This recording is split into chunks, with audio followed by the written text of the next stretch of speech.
Good morning, friends. We mentioned this past Lord's Day that even the apostles struggled in maintaining the proper understanding of the authority they had been given, because humility does not come naturally. Rather, pride and the abuse of authority, those are the things that come naturally. And we not only see this demonstrated in the apostles, but we see how Jesus addresses this in the apostles. Because going on a little survey of the Gospel of Luke, we see Jesus sending out the apostles in Luke 9, verse 1. We read, "And he called the 12 together and gave them power and authority over all demons and to cure diseases, and he sent them out to proclaim the kingdom of God and to heal." So Jesus had given the apostles power. He had given them authority over both diseases and demons, which is pretty heady stuff. Not to mention he commanded them, thereby implying they had the authority, to preach concerning the kingdom of God. So Jesus is instructing the apostles to do this amazing thing, and they do it. But as we mentioned Sunday, it is so easy to start thinking more highly of ourselves than we ought when we are granted any kind of power or authority, much less this kind of power and authority.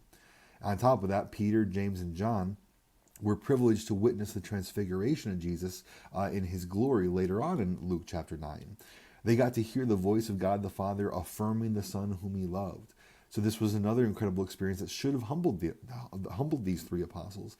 But it might have created an opposite effect because of the way sin works. Because just again, later in the same chapter, chapter 9, we see the apostles arguing over who was the greatest amongst them. And they could have been arguing based on how many demons they'd cast out, how severe a disease they'd healed. And Peter, James, and John would have had a good argument for their own status based on their inclusion on the Mount of Transfiguration. But Jesus addresses the whole situation when we read in Luke 9:47. "But Jesus, knowing the reasoning of their hearts, took a child and put him by his side and said to them, 'Whoever receives this child in my name receives me, and whoever receives me receives him who sent me. For he who is least among you all is the one who is great.'" Now, what is the point of Jesus using the child as an illustration? Is he saying that we need to receive him like a child, as in like the innocence of a child? Well, no, because the scriptures indicate to us that, like the rest of us, children are far from innocent. So, what's the point? Well, Jesus is saying that we must receive him with the humility of a child. We must receive him in the knowledge that we are less than we think we are, rather than puffing ourselves up. Because that's what children were at that point. They were the least of society. Now, this does not mean they were despised or abused, but in the authority structure of the culture that they lived in, the children, had the least authority, the least power. And that's what Jesus is trying to direct the apostles to. Stop fighting about who is the best or the highest or the preeminent. Instead, assume you are the lowest, and in accordance with that, serve in humility. And it's encouraging in one sense to know that even the apostles struggled with this.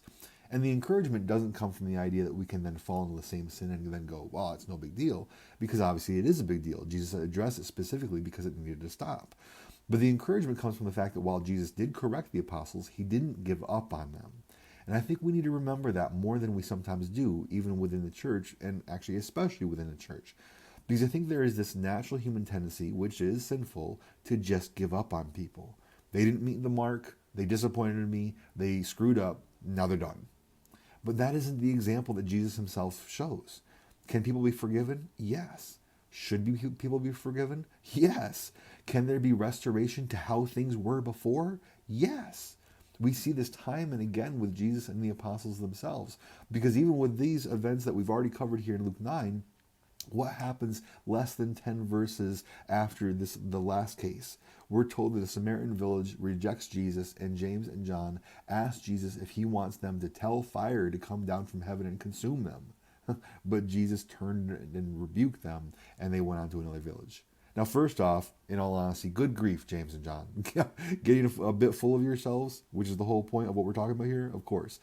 They forgot that their authority over diseases and demons had come from Jesus, and Jesus was right there with them.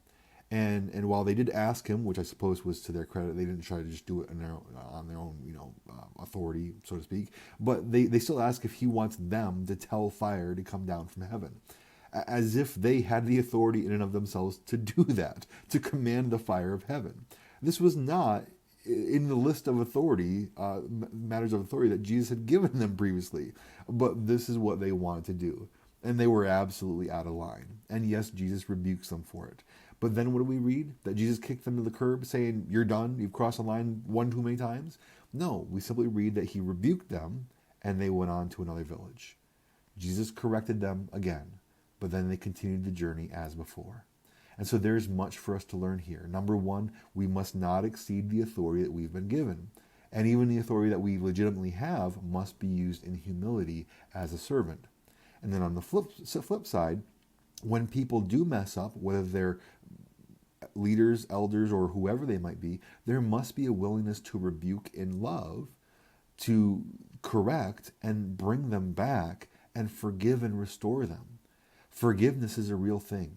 And we must be willing to forgive one another, even as God forgave us, and have it be real forgiveness, that it's gone, it's done. We don't hold it against the person anymore. So let authority be in humility, and let forgiveness be a reality. Authority in humility, forgiveness a reality. I love you all. Have a good and godly day, and I look forward to seeing you soon.